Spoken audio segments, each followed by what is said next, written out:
David Fogel, CEO of the Symphonina Foundation. I'm back with you for another Symphonina Foundation podcast. I'm joined today by double bassist Michael Geib. How you doing, Michael? You're in New York City. You're riding the subway. Yeah, doing fantastic. How's life in the city today? Oh, it's doing pretty well. I actually grew up not too far from here, just a county up in Westchester County. And my dad used to commute into the city, and that's why I'm in the area for a little business and pleasure and seeing family, but also seeing a lot of wonderful folks in the recording academy. So it's been great. Weather's been okay, but there's also a lot of New York City challenges, as you can always say. But yes, indeed. But as a bass player, I don't have to ride the subway with my bass. So Correct. I'd say it's already a win on the trip. Well, it would be an effective weapon if you did. So, or an extra seat, one of the two. Yeah. But Michael is an outstanding double bassist, and he also performs for the International Symphony Orchestra. It's recorded for us twice, both my Symphonina number 3 and Symphonina number 6, which is currently in production, and we thank you for that. And you have thank you. And you have a new album out. It's a jazz album called Don't Panic. We definitely want to hear a little bit about the genesis of that. I also want to mention you have a doctorate from Florida State, I believe it was, if that's correct. Correct. Yeah, Florida State. And I think it was on how to teach improv to other double bass orchestral players, which sounds like very innovative and difficult. So let's start with any of those things that you would like to start with. Well, as a bass player, I've always seen one of the really wonderful things about the instrument is that it's something that's needed in almost every kind of music. So as a working musician, you have a lot of opportunities if you can embrace some versatility. And I came to the bass through jazz, but I also studied classical music and had wonderful teachers. I play with the professional opera company in Oklahoma City, Painted Sky Opera, and managed the orchestra. And my doctoral treatise is about teaching improvisation to orchestral double bass players, because when you're doing academic things, you want to contribute something to the field that's not already there. Right. And it took longer than expected, but I'm very proud of the work. It's online. You can find it on my website if you want some light reading. So that's what I'd say too. Yeah. Yeah. Well, let's boil it down a little bit then. What if I'm sure this is the first time you've been asked this, but if somebody said, what are 3 things that a double bass player can take away that would be helpful for them improvising, especially if they're orchestrally trained, classically trained, what would those be? The first thing for any orchestral bass player is that remember that improvisation is a skill that can be learned just like any concerto, any etude. You need a process. 2 is that orchestral double bass players, believe it or not, have an advantage over a lot of jazz players. There are programs now that are more formalized for jazz study that can help you with those things. But for a long time, that wasn't the case. It was more just taught from master to apprentice or by rote, et cetera, and there wasn't a formal education. And classical or orchestral double bass players spend years working on their technique. And that's an advantage that they don't realize that they have. And then the third thing is just people do this in a lot of, at least in jazz and also rock music. One of the things that I think helps the most, it takes a lot of time, but is to try to transcribe and now I boil things down in the process in the paper about understanding harmony, about using rhythmic vocabulary and breaking those down into small pieces. Again, you can read all about it. But if you're willing and able, if you find, say, a bass line that you like or a solo that you like, and if you can figure it out off of the recording just by listening to it, you don't even have to write it down. Just figure it out by listening to it and learn to play along with it. Those are 3 things that I would tell anybody that's interested, and you can do it. Now, when you transcribe something, whether it's a solo or a bass lick or ostinato or whatever it might be, and you've got it, then you feel like you've accomplished that task. How does that translate then into you creating something new? That's improv, right? Creating something new the next time you're in a setting where you recognize, okay, now it's my time to make something new. Think of it, Quentin Marsalis always talks about gumbo because he's from New Orleans. And my teacher, Delbert Felix, who inspired me to be a musician, would just always talk about how just when you're learning a language, you're taking all of these different elements of things that, and just when you're learning a language, the first part of it is copying. When you're learning to speak, you have to mimic somebody else, and that's why we transcribe. But if you take a little bit of this, you say, hey, I want a little bit of Paul Chambers and I want a little bit of Esperanza Spalding. And you take all of those things. And even though you're speaking other people's words and phrases, you'll combine them in a way that they haven't been combined before. So it will still be your message and using the bits of language that you've learned from other people. So essentially, then you're making sort of tokens. If we can talk about this in the world of large language models from AI for a second, yeah. We're making little tokens out of whatever that natural language is, and we're just learning new ways of putting them together that hopefully generate the emotional expression that we're looking for. And if they don't, then we get some negative reinforcement, and we can try to do something different the next time. Exactly. Couldn't have said it better myself. Okay. All right. Well, I did, as a sax player, and also a piano player and guitar player. Piano is my main instrument, Michael. But as a sax player, I watched a lot of videos that are around the same thing, because sax is not my primary musical language. Piano is.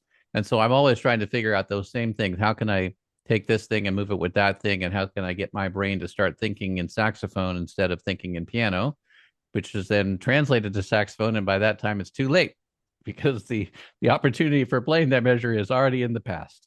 And so I'm going to try to work a little bit more as you've instructed here, and see if I can do a bit more transcription and get those little musical chunks and keep working on that.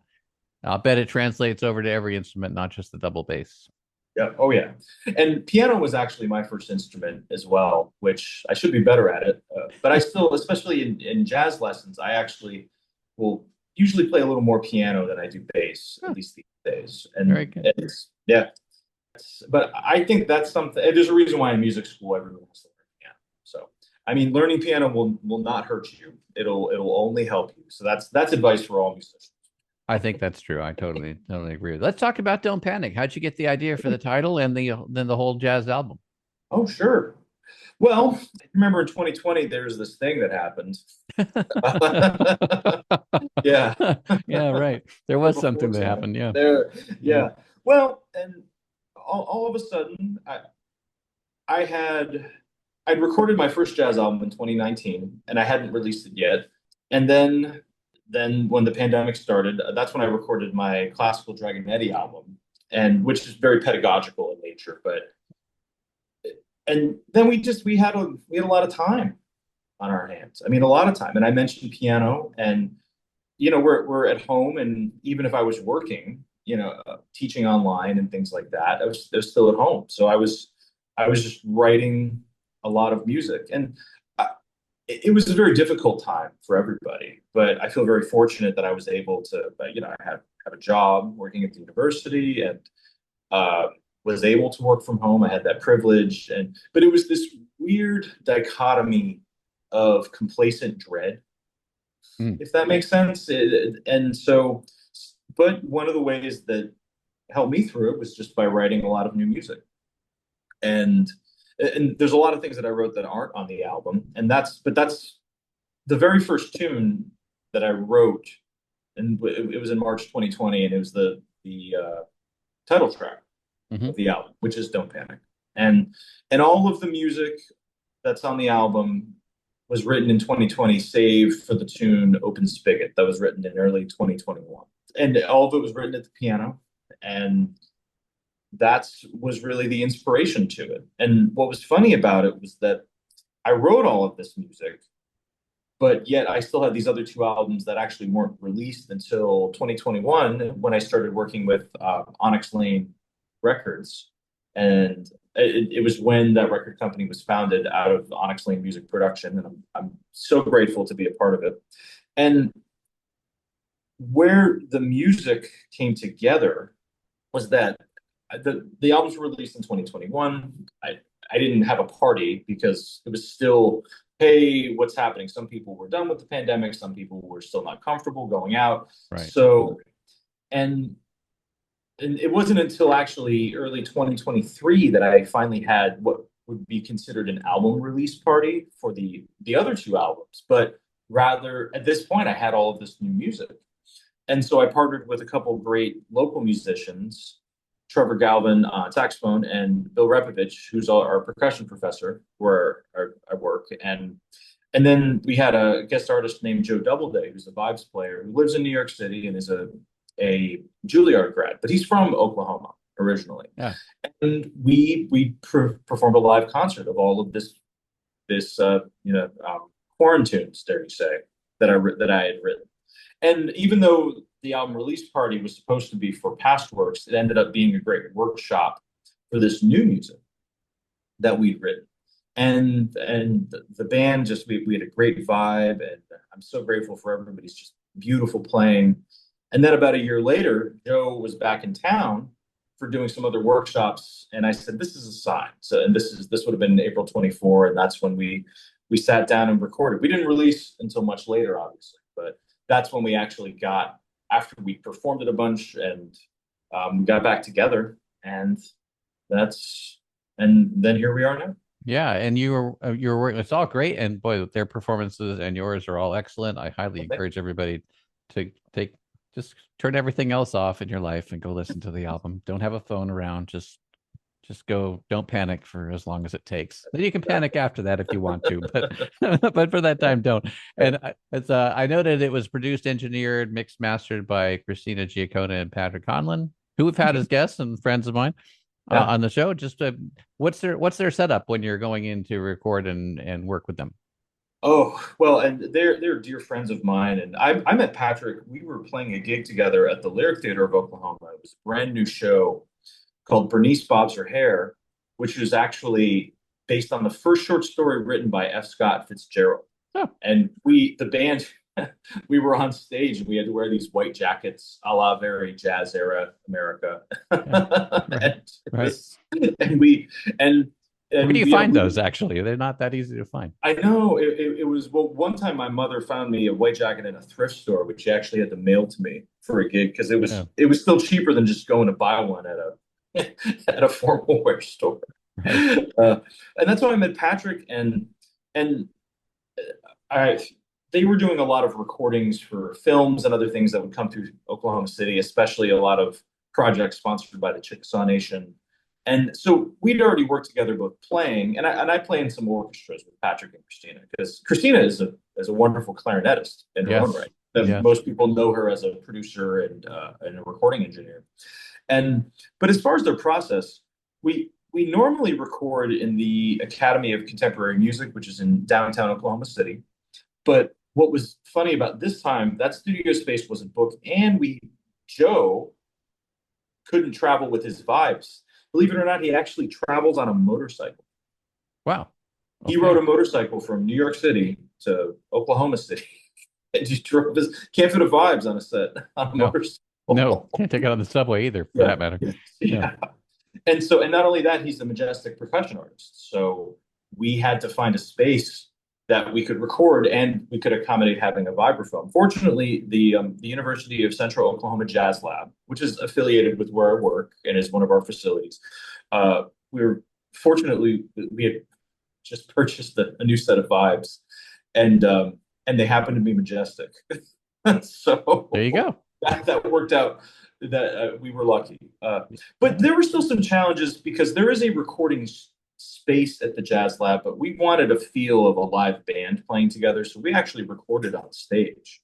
And then it had some own challenges because we had to set up some drum shields. We used piano covers, and just again to get we wanted the live feel. We could all see each other, we could hear each other. We didn't have to be isolated. I know a lot of bass players really like to be in an isolation booth, and from a recording standpoint, that does make things easier for acoustic double bass because you don't have to worry about any sound bleed for anything. But then you do lose that human interaction. So it's a trade-off no matter what. Right. And for me, they had they set up microphones on the bass. I also have a Myers pickup, which is a form of pickup, but it's really actually a little microphone that Neil Miner, who's a great jazz bassist in New York City, uses one. And that was going through an amplifier. And so they used that, and I also vocalized my improvised solos. And so they had a mic next to my face. And I think Okay. I've done a few Instagram reels that just kind of show the setup if anyone's curious about it.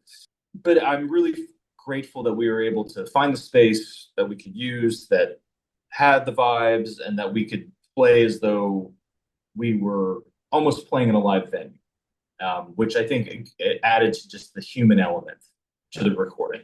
And I think that's really crucial for jazz recordings in Yeah. particular.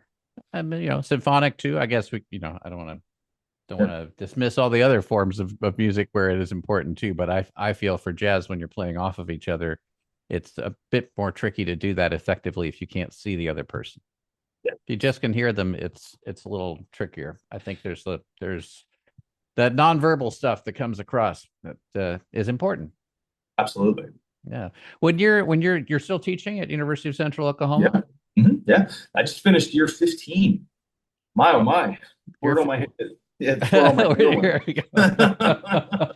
That's good, Michael. Well, what's your intent? Do another 15, another 20? What you must enjoy it to do 15 years. Oh, sure. Well, I'm very fortunate to be tenured, and I've gone through the tenure and promotion process, and I love living in the Oklahoma City area. I feel just very fortunate and blessed.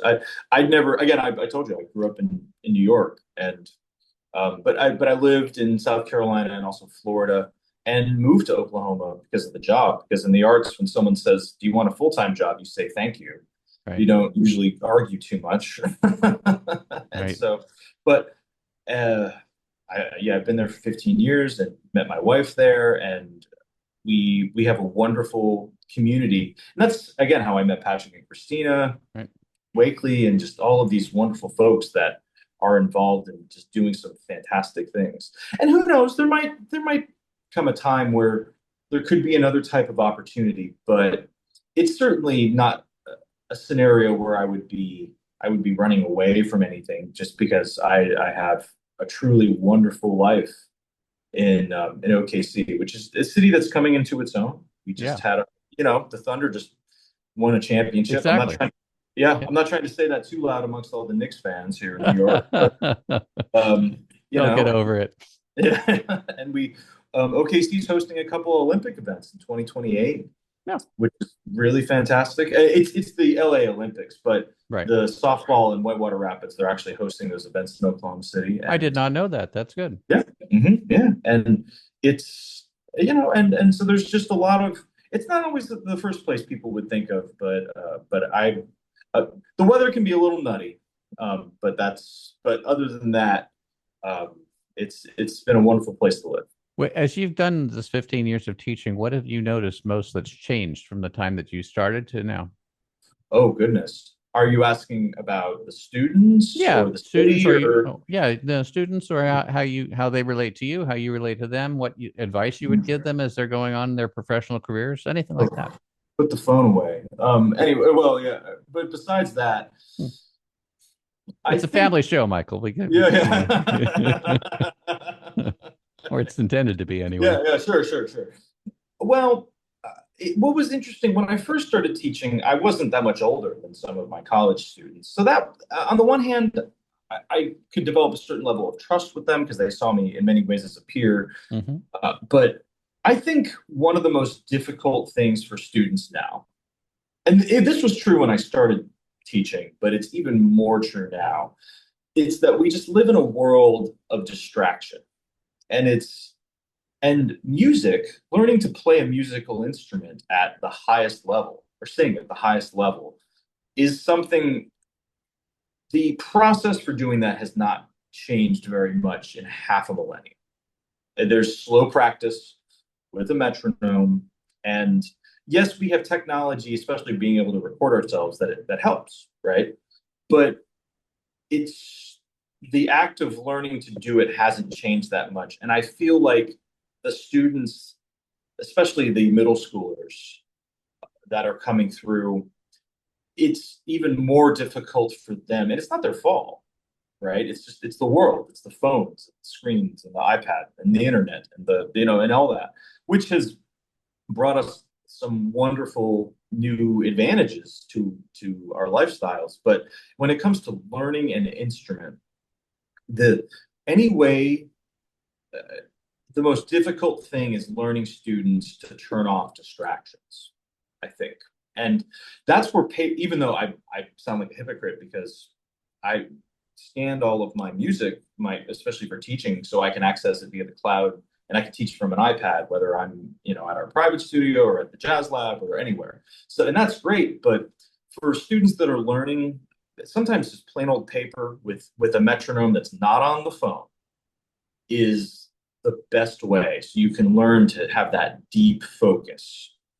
And I think that's what, now look, the technology has also helped. I mean, most of the time I'm reading music on an iPad, so I probably sound like a hypocrite, but it's as far as teaching, I think the best thing students can do is just try to go as analog as possible. Because yes, your metronome might be on your phone, but so is everything else. And the students that do it though, they see the success that they couldn't even imagine. Yeah, Michael, it's funny you say that because if somebody asked me what my favorite app was, I'd probably go for the metronome. But your point's well taken because when you're using that metronome and you get a message of anything else, it's interrupting anything that you're focused on at that time. Yeah. So I do have another battery powered metronome that I primarily use. Yep. But the convenience of the phone, it's like my physical metronome, it goes up in increments of 6 and 4 and 2, whatever, and the other one I can set to any digital number like you would expect. It has some other advantages. And you have the tuner too, like if I'm checking my intonation on long tones or something, it's convenient for that. But yeah, every time there's a new text message, a Facebook message, a notification of anything, it, and that part of your brain just clicked off to, oh, what's that distraction? Yeah. And that focus time is not so focused. So Yeah. I think a lot of what you said is really resonant too, just with our general population, not just younger people, Yeah, and again, I don't want to blame younger people because that's the world they're born into. Exactly. I don't blame them at all. It's just when you're so used to having all of that technology, it can be daunting to step away from it.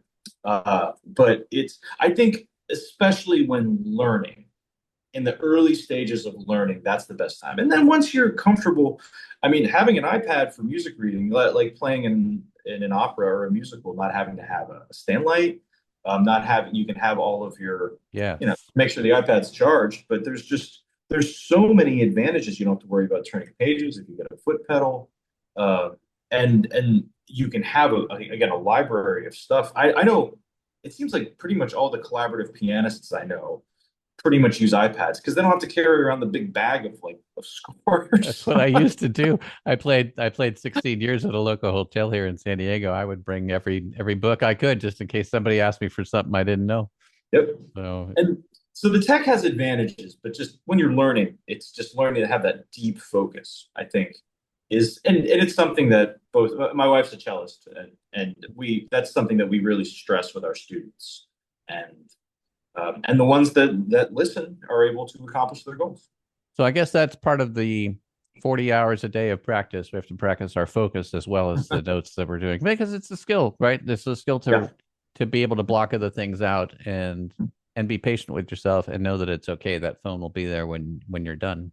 Exactly. Yeah. What else are you working on this year, Michael?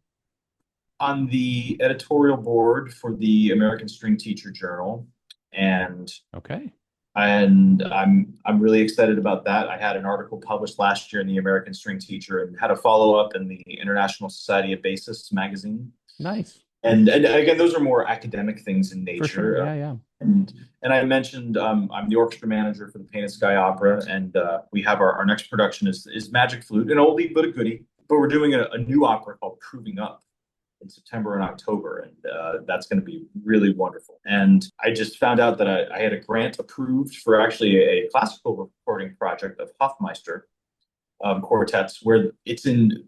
I'm not going to go too much into this, but it will be in Viennese tuning for the double bass, which is different than our current system. But I do some historical performance, and so that recording is.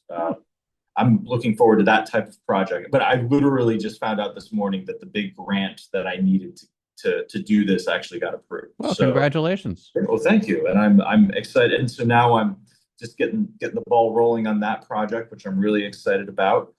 And obviously still just out doing outreach about the new album, and just trying to, anyone that wants to listen to it, please, I'm really proud of it. You should be. Oh, thank you. And there's a ton of soul in that album, and it's dedicated to my best friend from high school. His name is TJ Shankin. He passed in 2023, and so he was a trumpet player. And this album, it's for him. And the cover art was done by his wife, Stephanie, who's an artist who was trained at the Savannah College of Art and Design. And I'm so grateful for her work. She's also one of my oldest friends, so it's wonderful that so many people just from my networking community came together for this. And it's a way to just kind of, I don't know, dare I say, live inside my head for 40 minutes, just the way that I do things.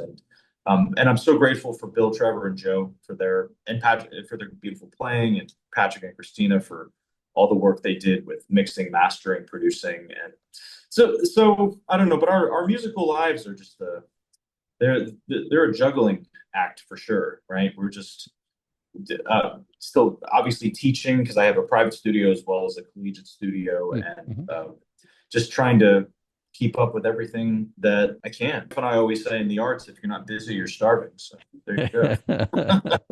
Well, thank you for those stories too, and it makes me appreciate the album that much more. Yeah. So that's congratulations again on that. If people want to get in touch with you, Michael, what's the best way to do that? Oh, you can shoot me an email at bassgeib@gmail.com, which is BASSGEIB@gmail.com. You can also find me on various social networks. You can find me on Facebook, Instagram, Threads, Blue Sky, X, Substack, YouTube, and LinkedIn. So, and all of them are Michael T. Geib. I try to stay up with as much of them as possible. So I know we all have our social media networks of choice, and I guess I just use all of them. But I know some people like LinkedIn better than, or if they like Facebook or whatever. But if you just shoot me a message on any of those, I promise I'll try to respond, because I love meeting people and visiting, and there's so many just wonderful artists and musicians within our networking community. Everyone has something interesting and important to say. So anyone that wants to communicate, I'd love to hear from you. That's great, Michael. And again, thank you so much for your help with our International Symphonina Orchestra this year and last year. And hopefully in future years too. It's been great. Yeah, I appreciate that. And we'll listen to some more of your great music on the way out here. And as always, if we can be of any other help to you, you just let us know. Great. It's been great to be on. Thanks, David.